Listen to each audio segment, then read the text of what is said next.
YouTube, back here. This is a response to GradeAUnderA's video.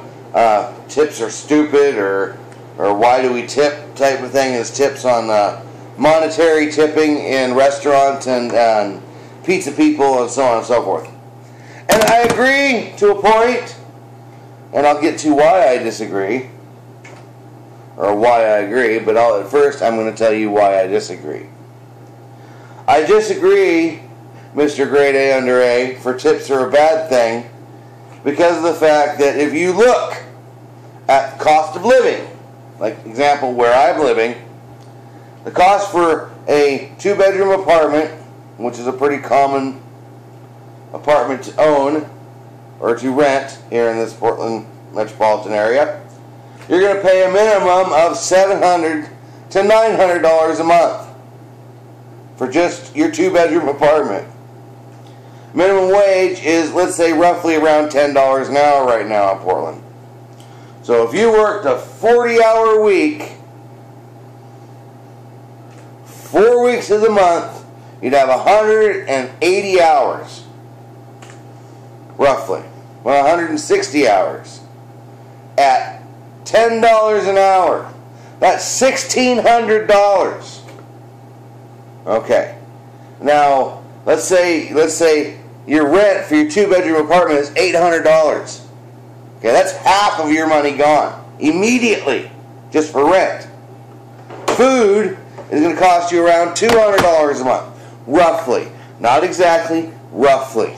Okay, so that's $1,000 gone out of your money. Now you got $600 left. Well, if you want any remnants of fucking TV whatsoever, unless you want just fucking like 10 shitty channels on the digital antenna thing that they have now in America here. There's no more analog antennas. They got rid of that back in the early 2000s. So now you got this digital TV and it's crap. I don't know if you guys have ever seen it. It's all fucking blocky and ugly. And if you want any semblance of TV whatsoever, you got to go with cable. And a minimum cable cost is about $50 a month. And if you want anything decent, it's going to cost you around $200 a month. And that is with good internet with, you know, multiple channels, some premium channels, and so on and so forth, and internet. If you want to get on the internet to watch any YouTube channels or anything like that. So now we're up to $1,200 roughly in expenses out of your $1,600. Now, if you need to get back and forth to work, a car, oh boy, yeah, that's going to cost you around $100 a month for insurance, just the insurance alone, which is a fucking bullshit, fuck you insurance thing, all by itself. That's a fucking huge scam. I could put an annotation in or a link to a cracked video if insurance companies were honest, and you guys will kind of understand where I'm getting at with that. You know, it's you know, this is the one case where you have to buy my product because law forces you to. So, you know, it's a good company to get into. It's guaranteed money. But anyways, back to my original point. So essentially, you have $400 left after you've paid rent, paid cable bill, so on and so forth. So if you want a vehicle now, that's going to cost you $100 a month in insurance roughly. Probably about $100 a month in fuel costs alone. So there's $200 in a car. What happens if you break down, blow a tire? Tires cost anywhere between $50 and $200 a piece. And there's 4 of them on a fucking car. So if you want to change all 4 tires, that's a minimum of $200. Oh, there, now you're broke. Oh, that's just minimum wage. You don't deserve tips. Fuck you! You know, no, that's not right. See, in grade A, you're talking, oh, I was a teacher, I had to deal with a whole bunch of other shit. Well, see, as a teacher here in America, you get benefits. Medical, visual, dental, insurance, that you don't have to worry about. See, that's something I didn't even go into. And usually you start out at a higher wage. Usually for a teacher, it's somewhere between $15 and $20 an hour. Okay, so here you are, a restaurant worker, a server, serving food to people, making $10 an hour, working your ass off, probably supporting a couple of kids, trying to pay rent, you have cable for your kids, internet so you can watch your favorite YouTube channels like GradeAUnderA or something like that. And Grade A wants to go, fuck you, you don't deserve any tips. Well, yeah, I kind of understand that. It should be the owner or the boss's responsibility to do that. So it shouldn't be the servers and people you say fuck you to. It should be the bosses. And those are the ones that you should call out. Not the servers, not the delivery drivers, those type of people. Because they're struggling. They don't make as much money as you think they do. And to try to survive off of what they do make hourly is virtually impossible. I mean, I myself am a cook. I do prep cook here where I'm at, but the place I work is called the Timber Pub and Grub, and it's a boring bar. I'll take a picture of it and show you guys the picture of the Timber Pub and Grub. It's in Boring, Oregon. But anyways, yeah, minimum wage workers. I mean, the thing about it is why don't we tip McDonald's workers, or Wendy's, or Taco Bell, or Burger King? Something strange about that one. Maybe it's because society's determined that those are entry-level high school kiddie jobs and they don't deserve tips.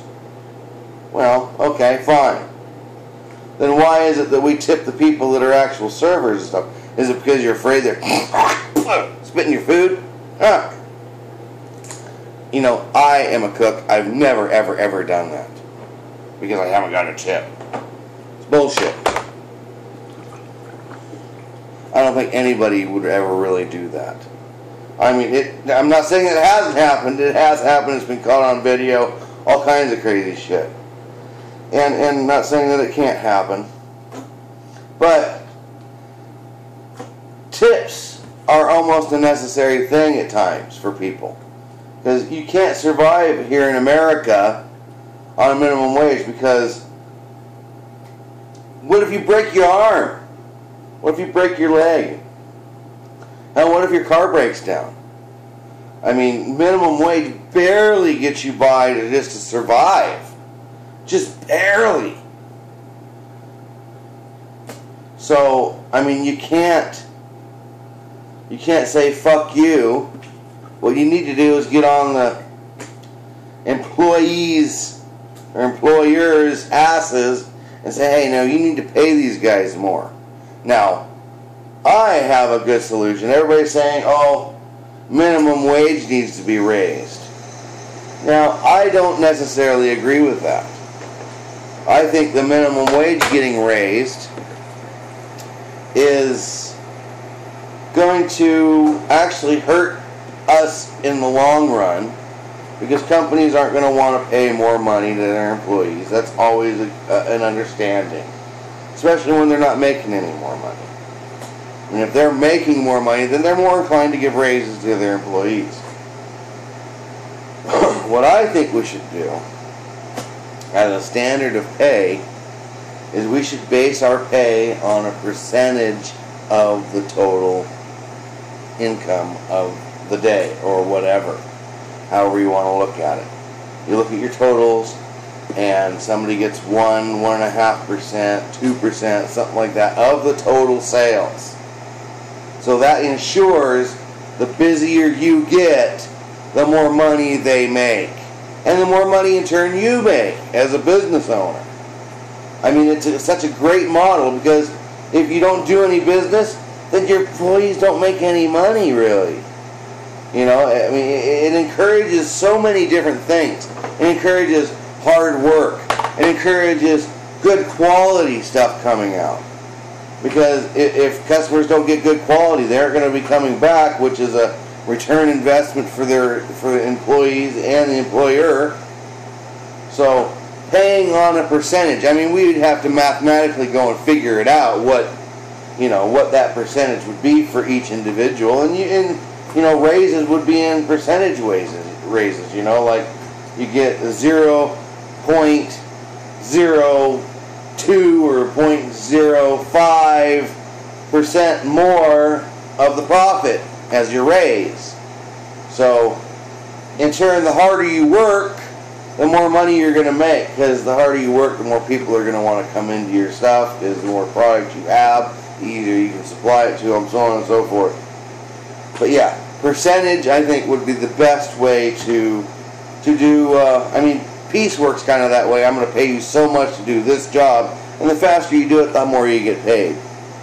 So that's a good method too. But GradeAUnderA, I have to disagree with you that tips are 100%. Fuck you. Sometimes they're necessary. If you really look at the cost of living, how much the person makes, you'll understand that. Now, I don't know how it works over there in the UK. You guys might have a government insurance, health insurance type of thing, and you don't have to worry about medical insurance for the employees, because the government provides that. That might be the case where it's a lot easier. And you shouldn't have to tip, because those kind of things are taken care of. But look at the minimum wage, if there is one there in Europe or the UK.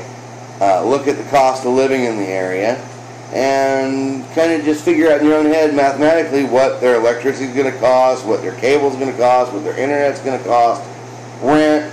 And then if they don't have a couple $300, $400 left over, or a couple £100 in your guys' case left over at the end of the month to cover any unforeseen accidents, a broken leg, blown up tire, blown engine, whatever, to be able to cover those little bumps in the road, then yeah, I think they deserve a tip.